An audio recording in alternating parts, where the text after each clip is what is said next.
culturas prehispánicas no eran todas iguales, no era diferente un mexica de un zapoteca, etcétera, ¿no? Entonces ya tenemos una variedad de elementos, pero aparte tenemos el elemento africano, y ese es muy importante en nuestra conformación, ¿no? No sé si les gustaría hablar un poquito más sobre esta situación.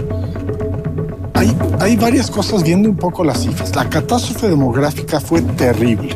Se murió el 97% de la gente, en el punto más bajo quedó como un millón. Yo no usaría esas cifras así tan tajantemente, porque realmente no podemos saber exactamente cuánto fue antes ni cuánto fue después. Tal vez fue el 80% y eso ya sería terrible, ¿no? En fin, sea lo que sea, 80, 90, 95, es igual la más grave de la historia de la humanidad.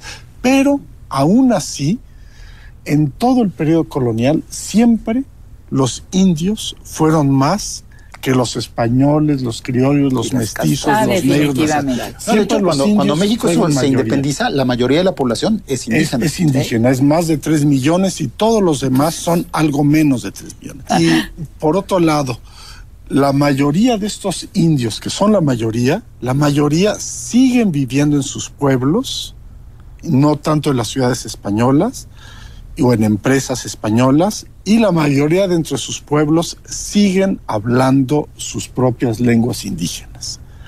Dentro de los asentamientos españoles, los negros acaban siendo más en algunos momentos que los españoles. No, de hecho, a lo largo del periodo colonial llegaron a Nueva España más africanos que europeos. ¿Sí? Entonces somos la mezcla. Somos más mulatos que mestizos en cierto sentido, ¿no? Claro, ¿verdad? ¿Y por qué, digamos, se diluye un poco en nuestro aspecto racial actual, ¿no? A diferencia de lo que puede suceder en Estados Unidos o en Brasil o en Cuba, donde hay una presencia mucho más evidente de los rasgos. Bueno, ahí porque de los indios desaparecieron casi en un 100%. En las Antillas fueron expulsados o fueron desplazados y no fueron incorporados a la sociedad. Tal vez por el calor, tal vez por la humedad, tal vez por la situación insular. Allí el mestizaje fue blanco-negro, aquí fue un mestizaje blanco-indio-negro. Mestizaje, elemento tan importante de la historia de México, pero que yo creo que eso es importante que lo veamos. No es una bolsa la que echamos los indios, los negros, los blancos y los mezclamos. No, hay cantidad de escenarios diferentes de mestizaje que hay que ver. Hay parte donde los indios quedan totalmente aislados dentro de sus comunidades, hay lugares donde los indios y sus comunidades tienen contactos más o menos frecuentes con las ciudades, con las haciendas, con las minas de los españoles, hay lugares donde el mestizaje es muy acelerado. El mestizaje no es sencillamente un presupuesto patriótico de la patria, sino es algo que se debe de estudiar en detalle. No, bueno, aparte en cada yo creo circunstancia. Por ejemplo, en el caso de los africanos, lo que sucedió es que la mayoría de los africanos llegaron relativamente temprano a Nueva España. De hecho, la Nueva España fue de los primeros países que importó esclavos en grandes cantidades de América. Además, más o menos al mismo tiempo que Brasil, en la segunda mitad del siglo XVI. Pero lo que pasa es justamente que es el periodo en que la población indígena seguía cayendo.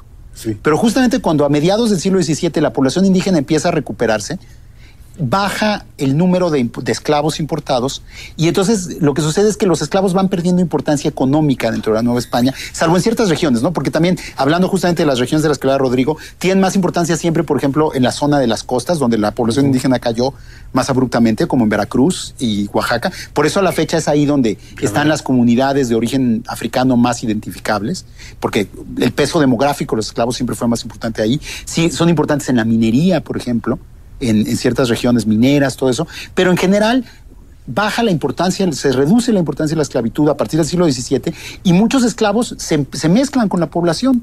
Sí. Y entonces lo que sucede es que desde un principio hay un mestizaje racial de los negros en México que diluye de alguna manera esta presencia. Ahora, el hecho es que en el siglo XIX todavía se distinguía claramente a los mulatos, a las castas, a todos los grupos de origen negro, y bueno, y varios personajes importantes de nuestra independencia tenían bastante sangre negra en su pasado, digamos. Claro. Aquí no hubo propiamente, al parecer, una sustitución de indios por negros como mano de obra. Solo en ciertos en algunas regiones, pero no fue eso tanto lo que pasó como en las islas antillanas o como en Brasil. Es curioso, en los primeros tiempos, más bien ellos se ubicaban, aunque según los españoles, los negros estaban por debajo en la jerarquía socioétnica, en realidad funcionaban más bien como capataces de los indios. Entonces, en las haciendas ya después. Claro. Entonces, eso ya ponía a los indios chiquitos, más débiles, en una situación de inferioridad frente a estas gentes fuertísimas, altas, y que no se portaban suavemente con ellos.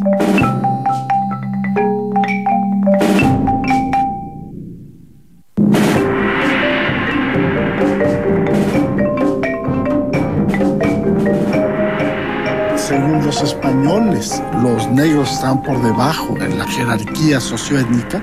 En realidad funcionaban más bien como capataces de los indios.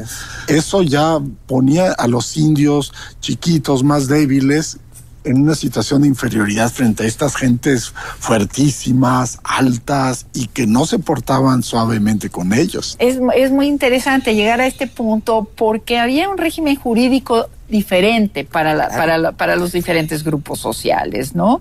Por ejemplo, los indígenas tenían una legislación específica para ellos. ¿Cómo fue? Hoy día nosotros siempre pretendemos que todo mundo tenga las mismas condiciones frente a la ley. En esa época había una diferenciación muy clara de el tipo de persona que se trataba, tenía un régimen, un estatus jurídico específico. Ahora los historiadores les gusta mucho hablar del régimen corporativo. Había una serie de grupos, de cuerpos políticos, por supuesto, que iban teniendo una legislación diferente para cada quien. Las leyes no era un régimen constitucional como el de hoy en día, donde hay una constitución que se aplica a todos, sino una serie de leyes que se van haciendo causalmente una por una, y que van diferenciando las leyes aplicables a indios, a españoles, a negros y otros grupos, pero también, como lo mencionaste tú, cada pueblo de indios conservaba celosamente sus propias leyes. Claro. Y cada cuerpo español tenía leyes que buscaban mantener o aumentar. Y en esta legislación aparece mucho las prohibiciones, es decir, muchos de los funcionarios del cabildo están prohibidos de tales cosas: comercializar con otras personas, salirse del pueblo. Entonces, la normatividad empiezan con las prohibiciones. El negro no puede vivir dentro de la República de los Indígenas, el español tiene que pedir permiso, no pueden comercializar entre ellos, etcétera. Hay muchas prohibiciones durante el 16. Los indios no pueden montar a caballo, no pueden, pero los nobles pueden tener el privilegio de montar a caballo y usar espada. O sea, sí había una... Pero digamos, así eran todos los antiguos regímenes en todo el mundo. O sea, no había desde luego la idea de la igualdad, que es un invento ya del siglo XVIII, es un invento posterior al periodo colonial, ¿no? Aquí había la idea de que pues, estaba el rey, cuando estaba Dios, estaba el rey, y luego el rey le daba a cada uno de sus súbditos privilegios y derechos particulares que establecían una relación de ese súbdito con el rey, básicamente, ¿no? Y esa era la base del régimen. Y entonces los tlaxcaltecas, a lo largo del periodo colonial, conservaron una relación privilegiada con la corona, que la reconoció como una noble y leal ciudad, les dio su escudo de armas, y su estatus era diferente al del resto de los indios, inclusive. Porque tenían, por ejemplo, tenían derecho a prohibir el establecimiento de españoles en su territorio, cosa que al finalmente no pudieron mantener en la práctica, pero al menos legalmente lo podían mantener, y tendían el reconocimiento de su